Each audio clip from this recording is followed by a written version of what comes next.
Coming up on News Channel 11 this morning, full team coverage of what Carter County officials are calling a massive rescue effort following a plane crash into Holston Mountain overnight. We are live at the command center and from the Johnson City Medical Center where the 3 victims of that plane crash are being treated at this hour. Well, keeping an eye on our next weather maker, which will bring us a few more clouds this afternoon, chance of showers this evening, and then some cooler weather by tomorrow. All of those changes coming up in that Storm Team 11 forecast. You're watching News Channel 11 in your corner this morning. Good morning. It is 6 a.m. today, Wednesday, March 19th, as you take a live look over Johnson City, Tennessee on this Wednesday morning. Thank you for waking up with us here on News Channel 11 this morning. I am Casey Marler. We begin with an update on a developing story we've been following all night long in what Carter County Sheriff's Office is calling a massive rescue operation to help 3 people who survived a plane crash last night in Carter County. New this morning, we now know all 3 of those victims were brought down to safety from the crash area early this morning. Rescue crews were quick to locate all 3 victims, but the problem, they say, was getting to the victims. The crash site, a remote section of Holston Mountain near the Sullivan County-Carter County line. The Cessna 172 crashed off Ridge Panhandle Road on Holston Mountain.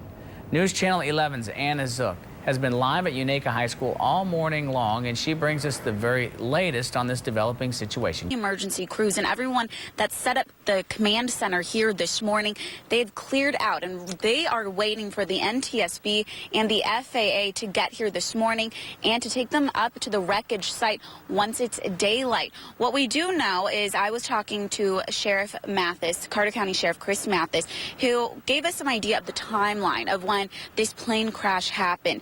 Basically, the plane crashed last night around 7:35.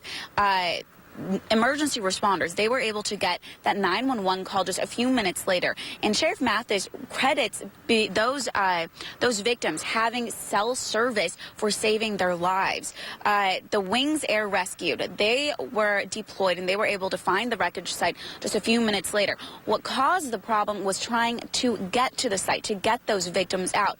It's in a very remote area, and emergency responders actually had to move logs. They had to cut tree limbs to try to get there. When they got to the scene, a teenage boy, he was able to walk around, and they transported him down to Unaka High School via ATV, and then he walked into the ambulance. Right now, we don't know his injuries at this time. At around 3 a.m. this morning, the pilot of the plane, he was brought down by ATV to Unaka High School and then was transported via helicopter to the Johnson City Medical Center. Around 3:45, the mother, the 3rd victim in that plane crash, she was brought down by an ATV and then transported via air to Johnson City Medical Center. Right now, we don't know the extent of their injuries, but we do know they are seeking treatment at JCMC. And as I said earlier, we're just waiting to hear some more information from the FAA and the NTSB when they get here to let us know what caused this plane to crash. We do know that they did stop at the Elizabethton Airport around 6:30 last night to refuel, but other than that, no indications right now as to what caused this plane to crash. Live at Unaka High School, Anna Zook, News Channel 11 in your corner. Anna Zook reporting live from Unaka High School. Thank you, Anna. We will continue to check with Anna throughout the morning there at the former command post, Unaka High School, which served as the center point for the rescue effort all night long in that plane crash involving a Cessna aircraft, a 4-seat aircraft with 3 people on board. Reportedly, at the time of the crash, all have been transported to Johnson City Medical Center. And that's where we find News Channel 11's Lauren Havlin. She's been standing by at the medical center all morning long as we await the latest on these 3 victims. Good morning, Lauren. Good morning, Casey. As Anna's been saying, 2 people are listed in critical condition. That 3rd teenage boy remarkably was able to walk away to that ATV where people were able to bring him to Unaka High School. I'm here at the hospital, and about an hour and a half ago, around 4 o'clock this morning, helicopter landed and rushed that 3rd victim, believed to be the mother, into the hospital. From what we know, all is she is in critical condition, as well as that third person that would be the pilot of the plane. At this time, we are not even on the property of the hospital. When we talked to officials, they said, this is just a very chaotic scene, and their main concern was how long it actually took them to get to the victims. And so they don't know their injuries, and we were unable to pass those along here. So we're just going to continue to update you. So as of right now, 3 people aboard that plane this last night, 2 in critical condition. We'll bring you the latest from Johnson City Medical Center later on in the broadcast. Back to you, Casey. News Channel 11's Lauren Havlin reporting live from the Johnson City Medical Center this morning following that plane crash involving 3 persons that were transported to the hospital. Let's head over to meteorologist Jeremy Eisenzoff, who has a look at our Wednesday weather. Good morning, Jeremy. Hey, Casey. Happy Wednesday morning. We are looking at clear skies. Really nice start for the Tri-Cities. 38 degrees now, 40 Abingdon, 43 in Wise. There's Richlands at 46. Those southerly winds keeping those temperatures in some locations into the 40s this morning. But we will be tracking some cooler weather by tomorrow and another shot of some cold air for the weekend. In fact, kind of a chilly shot of some cold air. We'll talk about those changes in the 7-day forecast coming up in just a few minutes. Casey? Changes. Thank you, Jeremy. A man is in the hospital this morning after Bristol, Tennessee police say he was struck by a pickup truck on an area roadway. Police say they got the first call around the accident at 6:20 Tuesday evening. Happened at the intersection of Southside Avenue and Melrose Street in Bristol, Tennessee. Investigators tell us the pickup truck hit the pedestrian at the intersection. Very little information is being released at this time. We will bring you the very latest as we receive more details. The driver of an SUV is counting his blessings this morning, suffering only minor injuries after a car wreck that could have been much worse. THP says the driver of a truck stopped along the roadway to make a phone call. When he pulled back onto Highway 11W, THP said he pulled into the path of a sport utility vehicle. The driver of the SUV hit the truck, slid through a business parking lot, then traveled down an embankment. And a small tree kept the SUV from crashing into the creek. You see the incredible video. The driver of the SUV suffered minor injuries, transported to an area hospital. Investigators say neither driver faces charges. In other news, in the Tri-Cities this Wednesday morning, power has finally been restored after thousands of Johnson City Power Board customers experienced outages during the early morning hours. Officials believe that problem involved the Tennessee Valley Authority. By 1:30 a.m., the Power Board reported more than 12,300 customers were without power in 7 communities. No information is confirmed yet on what caused the power outage. Allegations are swirling inside the Sullivan County Sheriff's Office, and now the office is the subject of an Attorney General investigation. Ty Boomershine, a candidate for the Sullivan County Sheriff, alleges the current sheriff, Wayne Anderson, uses Sheriff's Office resources to help with re-election campaign. Boomershine claims Anderson unlawfully used the Sheriff's Office phone number and email address as contact information, something Anderson says was simply an accident. News Channel 11's Allie Hines digs deeper into these allegations. That's the first time in 16 years that I've made a mistake like that I overlooked something that I probably should have caught. But former sheriff's deputy turned sheriff candidate Ty Boomershine says it's that same 16 years of experience he says makes this inexcusable. He's a 16-year incumbent, and this is no rookie mistake. Boomershine says the mistake is here, the sheriff's department's phone number and email address. They're maintained by public funds, and whoever answers that phone is being paid by the taxpayer. So he took this concern to the Attorney General.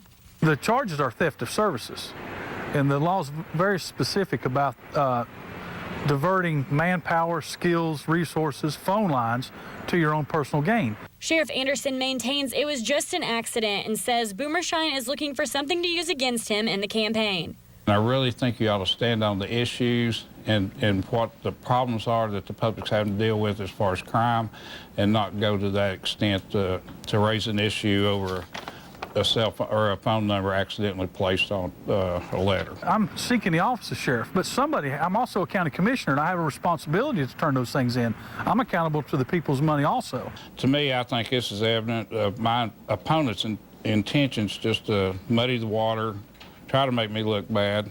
But at the same time, I also know that that's the way it is when you run for elected office. You know, people's going to try anything, especially when they're desperate. Desperate long shot or punishable crime, the situation is currently under investigation. Allie Hines reporting Boomershine turned the information over to District Attorney General Barry Staubus. District Attorney Staubus told us because of his relationship with both men, he turned the information over to someone else to handle the case. The Attorney General's conference assigned an assistant DA from Sevier County to look into the allegations. That attorney's opinion will dictate whether this goes any further. New information from Virginia Intermont College officials about financial issues News Channel 11 has been reporting on for several days. Virginia Intermont, the school leaders addressed the issue with students when a News Channel 11 crew tried to attend a meeting Tuesday night on VI's campus. They were asked to leave, but we did find some new developments in the school's financial struggle. The official with VI sent us a statement regarding a loan that the president gave to the school that totals more than 2.5 times her salary. She said in part, quote, President Phillips is passionate about the school, its students, faculty, and staff. In fiscal year 2011-12, to demonstrate her commitment and belief in the future of VI, she personally loaned the school money to help it continue after experiencing cash flow issues. The college is continuing to address its financial difficulties while ensuring the uninterrupted education of students. The woman police are saying heard God's voice telling her to crash through the front door of a Hawkins County church is in court today. News Channel 11 just obtained 911 calls that reveal the moments the woman's husband called for help after he went to check on her and was stabbed by her. Stephanie Hammond told Churchill police she was angry because she thought her husband was worshiping the NASCAR race at Bristol. That's when investigators say Hammond crashed her car through the doors of Providence Church. Police tell us her husband ran to check on her, and that's when she stabbed him in the chest. I don't know what has gotten into my wife. She went and wrecked her car into the church down here. I don't know what's wrong with her. Okay, where'd she wreck at? I've gotten stabbed. Hammond is charged with attempted first-degree murder and felony vandalism and is being held without bond. Tomorrow, the governor may sign his name to allow wine sales in Tennessee grocery stores. The bill would grant city and county governments the right to vote on allowing wine sales in supermarkets and convenience stores.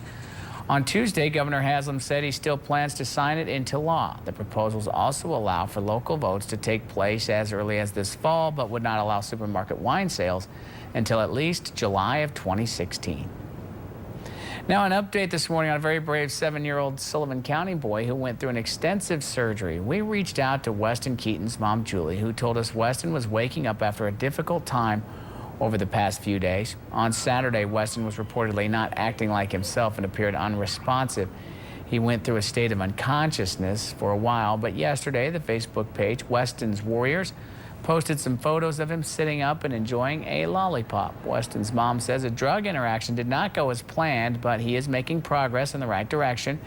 She also wants everyone at home to know that she is, quote, so thankful for all of the prayers and thoughts. We continue to send Weston and his family our very best wishes on a speedy recovery.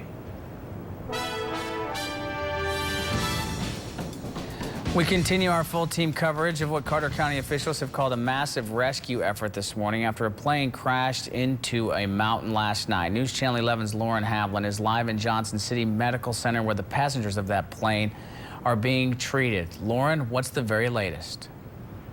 Casey, I have fantastic news. I just got word from officials with Mountain States Health Alliance. They say all 3 victims are now stable. This is incredible news after hearing they were in a plane crash in Carter County. We'll continue to update you again. All 3 victims in this plane crash are now stable.